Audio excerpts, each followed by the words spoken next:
We start tonight with major geopolitical shifts as the National Intelligence Service assessed North Korea's revised constitution, revealing a significant dialing down of hostility toward Seoul. The NIS confirmed that while the document maintains the two-state stance, it has substantially toned down hostile remarks, showing a clear shift in Pyongyang's posture regarding the South Korean relationship. Never get caught with a dead phone again. This INIU portable charger is compact, travel-friendly, and gives you fast 45-watt charging with a built-in USB-C cable, so there's no need to carry extra cords. With 10,000 mAh power, it's perfect for busy days, trips, emergencies, or anytime your battery drops too low. Grab yours on Amazon through the link in the comments before your phone hits 1%. But what does this mean for the future of peace on the Korean peninsula? Seoul's Blue House has issued a strong statement, reaffirming its unwavering commitment to a peaceful coexistence policy with North Korea, while promising a comprehensive review of these constitutional revisions to ensure that peace remains the top priority.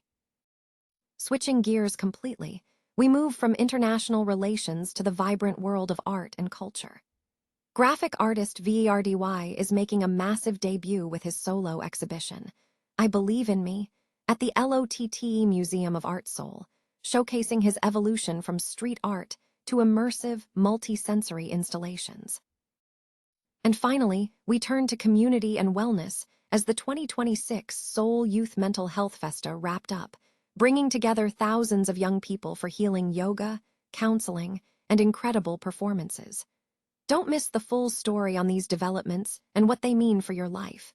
Stay with us. North Korea has significantly reduced its overt hostility towards South Korea through revisions made to its recently updated constitution, the National Intelligence Service, NIS, announced on Thursday. The assessment was made during a closed-door briefing to the Parliamentary Intelligence Committee, according to Representative Park, Sun-won of the ruling Democratic Party.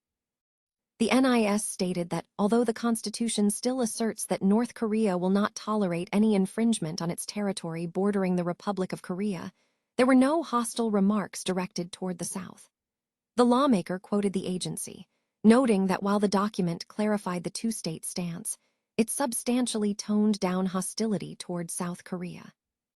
Furthermore, the NIS indicated that the revised constitution stopped short of labeling the South as an enemy or a target for elimination in the event of conflict.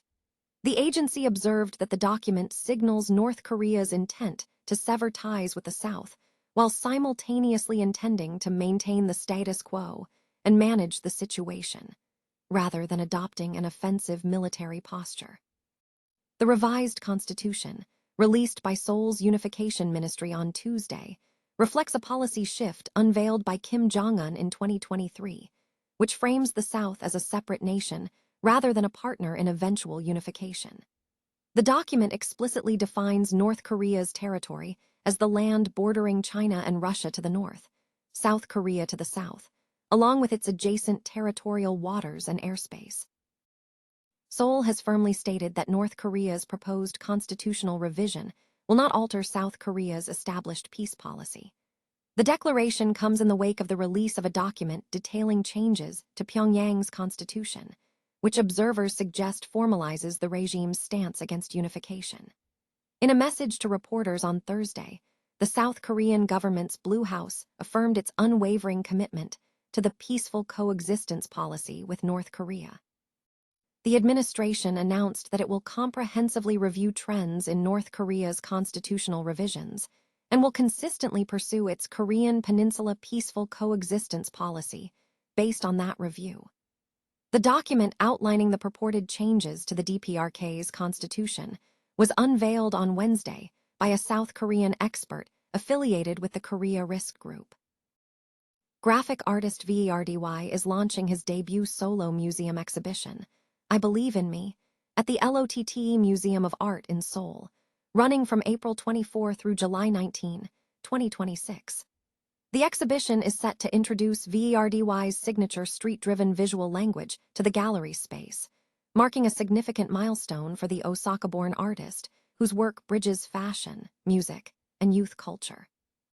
The show delves into how VERDY's aesthetic, deeply rooted in punk, skateboarding, and the Japan 90s Urahara scene, translates into a gallery context. VERDY has established a powerful visual identity through highly recognized projects like Girls Don't Cry and Wasted Youth, and his influence has expanded through collaborations with major names including Takashi Murakami, global brands such as Nike, Kenzo, and Budweiser, and art direction for BLACKPINK's World Tour. I Believe in Me expands this universe into a new dimension, featuring over 250 works, including more than 100 crayon drawings, 24 large-scale sculptures, and neon installations. These pieces trace the evolution of VERDY's characters and typography, moving from flat graphic design into immersive, physical forms. The exhibition is structured in 4 distinct sections. One section focuses on Vic, a recurring character blending a panda and rabbit, examining how VERDY visualizes emotion. Another highlights the scaling of his characters into large-scale sculptures, including Visti, a figure conceived during the pandemic. Typography is central, reimagining phrases like "girls do cry" and "wasted youth" as spatial installations that emphasize their cultural weight.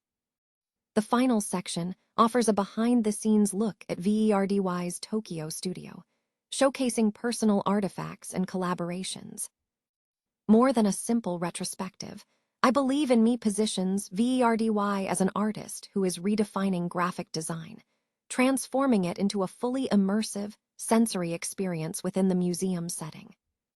In related cultural news, NIGO's Vintage Archive is scheduled for exhibition at the Tokyo Museum starting this September, though details are pending. Furthermore, Virgil Abloh's impactful career will be celebrated at the Brooklyn Museum this summer.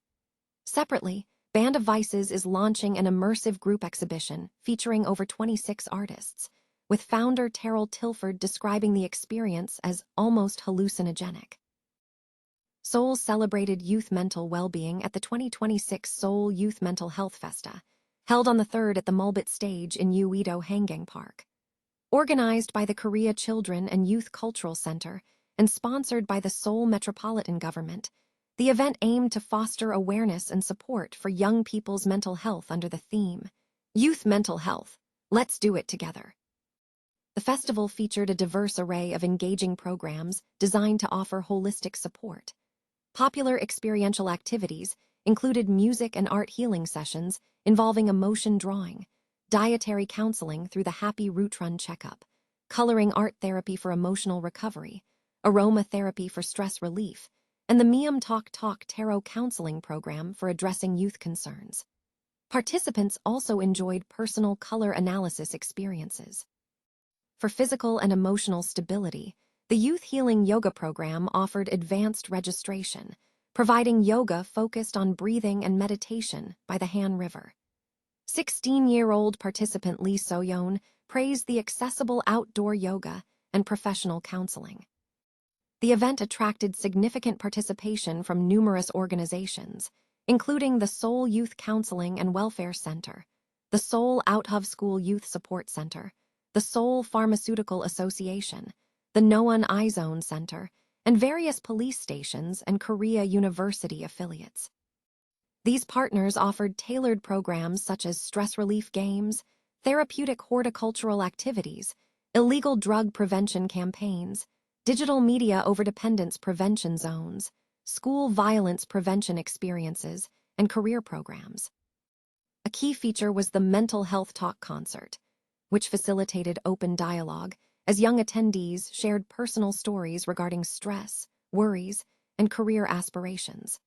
The day culminated in a high-energy performance by guest artist Haha, who engaged the audience through running and breathing, followed by a youth dance and vocal competition featuring 10 talented teams from across the nation. The festival underscored a strong commitment to providing accessible mental health resources and support for Seoul's youth.